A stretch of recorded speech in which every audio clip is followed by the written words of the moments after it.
ఉమ్మడి తూర్పుగోదావరి జిల్లాలో టీడీపీకి బిగ్ షాక్ తగిలింది. ఆ పార్టీ సీనియర్ నేత యనమల రామకృష్ణుడు సోదరుడు యనమల కృష్ణుడు వైఎస్ఆర్సీపీలో చేరిపోయారు. సీఎం వైఎస్ జగన్మోహన్ రెడ్డి వారిని పార్టీలోకి ఆహ్వానించారు. 42 ఏళ్లుగా పార్టీ కోసం పనిచేస్తున్న బీసీ నాయకుడిని కాదని డబ్బు సంచులతో వచ్చిన ఎన్ఆర్ఐలకు టికెట్ ఇచ్చారంటూ మండిపడ్డారు యనమల కృష్ణుడు. బీసీలను మోసం చేసి చంద్రబాబుకు ఈ ఎన్నికల్లో గుణపాఠం చెప్తామనంటున్న యనమల కృష్ణుడితో మా ప్రతినిధి వినాయకరావు మరింత సమాచారం అందిస్తారు. తూర్పుగోదావరి జిల్లాలో తెలుగుదేశం పార్టీకి పెద్ద ఎదురుదెబ్బ తగిలింది. యనమల సోదరుడు, అదేవిధంగా తెలుగుదేశం పార్టీకి సంబంధించిన సీనియర్ నాయకుడు యనమల కృష్ణుడు ఆ పార్టీని వీడారు. ప్రస్తుతం ముఖ్యమంత్రి వైఎస్ జగన్మోహన్ రెడ్డి సమక్షంలో ఆయన ఈరోజు వైఎస్ఆర్ కాంగ్రెస్ పార్టీలో చేరడం జరిగింది. తునిలో ఆయన దాదాపుగా 4 దశాబ్దాల పాటు తెలుగుదేశం పార్టీలో ఉన్నారు. మరోవైపున తెలుగుదేశం పార్టీకి సంబంధించి తూర్పుగోదావరి జిల్లాలో చాలా కీలకమైన నేత.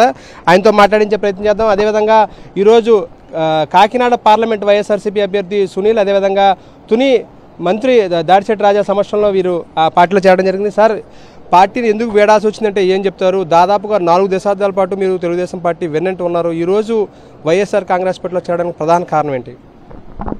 42 సంవత్సరాలు తెలుగుదేశం పార్టీలో ఉన్నప్పుడు కూడా పార్టీకి ఎంతో సేవ చేశాం. ఈ రోజున మోసపూరితమైన రాజకీయం ప్రవేశించడం వల్ల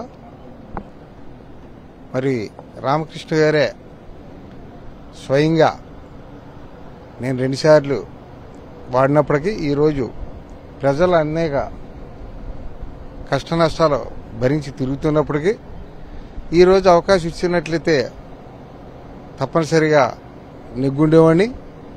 దాన్ని మరి ఏ ఉద్దేశంతో చంద్రబాబు నాయుడు గారు, రామకృష్ణ గారు మార్చారో తెలియదు. కానీ మరి ప్రజల్లో ఈ రోజున మంచి ఊపున్నటువంటి పార్టీ, ప్రజల్లో మళ్ళీ రేపు రాబోయే రోజుల్లో అధికారంలోకి వచ్చే పార్టీ వైఎస్ఆర్ పార్టీ. యనమల రామకృష్ణుడు గారు ఏ రోజు కూడా నియోజకవర్గంలో లేరు. దాదాపుగా 4 దశాబ్దాలు కూడా మీరే నియోజకవర్గాన్ని అంటిపెట్టుకుని ప్రజల మధ్యలో ఉన్న నేత మీరు.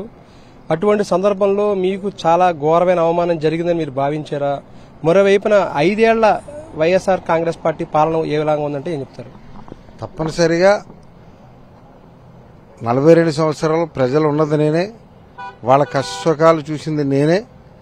మరి ఈ రోజున ఘోర పరాభం జరగబట్టే పార్టీ మారవలసిన పరిస్థితి వచ్చింది. మరి ఆ పార్టీలో ఇంకా మనుగడ ఉన్నదని భావించి తప్పనిసరిగా మరి ప్రజలకు సేవ చేయాలన్న ఆశతోటే రాజకీయాల్లోకి వచ్చాం. ఆ ఆశ నెరవేరాలంటే తప్పనిసరిగా వైఎస్ఆర్ పార్టీ రావాలన్న ఉద్దేశంతో వారి యొక్క అభిమానంతో నేను ఈరోజు నీ పార్టీలో రావడం జరిగింది. బలహీన వర్గాలకు మొదటి నుంచి మేమే వెన్నంటూ ఉన్నామంటూ తెలుగుదేశం పార్టీ చెప్పుకునేది. కానీ 2014 నుంచి 19 మధ్యలో చూసాం ఏ విధంగా బలహీన వర్గాలు అవమానించారనేది. 19లో టికెట్లు ఇచ్చే సమయంలో ఏ విధంగా అవమానించారో చూసాం. ఇప్పుడు 2024లో కూడా డబ్బున్న వాళ్ళకి మాత్రమే టికెట్ ఇచ్చారని మీరు భావిస్తున్నారా? ఇప్పుడు కష్టపడ్డ వాళ్ళు గుర్తించే తెలుగుదేశం పార్టీలో కష్టపడ్డ వాళ్ళు గుర్తించే పద్ధతి లేదు. ఎన్ఆర్ఐలకి ఎవరైతే ఎక్కువ డబ్బులు ఖర్చు పెడతారో వాళ్ళకే టికెట్లు ఇచ్చే పరిస్థితి ఈరోజు తెలుగుదేశం పార్టీ ఉంది. కాబట్టి ఈ రోజున చాలా దిక్కులు, ఒక్క తుని నియోజకవర్గం కాదు, రాష్ట్రంలో చాలా నియోజకవర్గాల్లో కష్టపడ్డ వాళ్ళు పక్కన పెట్టి ఓన్లీ డబ్బులు ఖర్చు పెట్టి వాళ్ళకి టికెట్ ఇచ్చేది ఉండడం వల్ల ఈ రోజున రాష్ట్రం అంతా గోల కింద ఉంది. సార్, సునీల్ గారు మీరేం చెప్తారు? ఈరోజు కాకినాడ పార్లమెంట్ పరిధిలో, కాకినాడ జిల్లా పరిధిలో వైఎస్ఆర్సీపీలో చేరికలు అంతకంతకు పెరుగుతున్నాయి.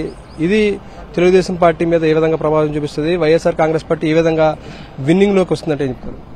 ముఖ్యంగా నా కాకినాడ పార్లమెంట్ పరిధిలోకి వచ్చేటప్పటికని గత 70 రోజులుగా నేను తిరుగుతున్న విస్తృతంగా ప్రచారంలో పాల్గొన్నప్పుడు పెద్ద ఎత్తున అన్ని వర్గాల నుంచి కూడా వైఎస్ఆర్ కాంగ్రెస్ పార్టీ ముఖ్యమంత్రి, మన ప్రీతం ముఖ్యమంత్రి జగన్మోహన్ రెడ్డి గారు చేసిన గొప్ప పరిపాలన దృష్టిలో పెట్టుకుని ప్రతి ఒక్కరు కూడా ఆకర్షితులు అవటమే కాకుండా కొత్తగా మనం చూసుకోవచ్చు బలహీన వర్గాలను మోసం చేయడంలో చంద్రబాబు నాయుడు, అదేవిధంగా తెలుగుదేశం పార్టీ మొట్టమొదటి స్థానంలో ఉంది. అందుకనే దానికి ఉదాహరణగా నేనే నిలిచాను. ఎన్ఆర్ఐలు డబ్బున్న వాళ్ళకి మాత్రమే టికెట్లు ఇచ్చారు. బలహీన వర్గాలు, పార్టీ కోసం పనిచేసిన వాళ్ళకి ఎవరికి కూడా టికెట్ ఇవ్వలేదు. ఈ నేపథ్యంలోనే గత 5 ఏళ్ల ముఖ్యమంత్రి వైఎస్ జగన్మోహన్ పాలన సంక్షేమాన్ని చూసి తాను వైఎస్ఆర్సీపీలో చేరాను. మరోవైపున వైఎస్ఆర్ కాంగ్రెస్ పార్టీలో చేరడం చాలా ఆనందంగా ఉంది. వైఎస్ఆర్ కాంగ్రెస్ పార్టీ తుని నియోజకవర్గంలోనూ అదేవిధంగా కాకినాడ పార్లమెంట్ పరిధిలో గెలుపుకు తాను కృషి చేస్తానని యనమల కృష్ణుడు చెప్తున్నారు. వీడియో జర్నలిస్ట్ బాలు దగ్గర వినాయకరావు, సాక్షి టీవీ, విజయవాడ నుంచి.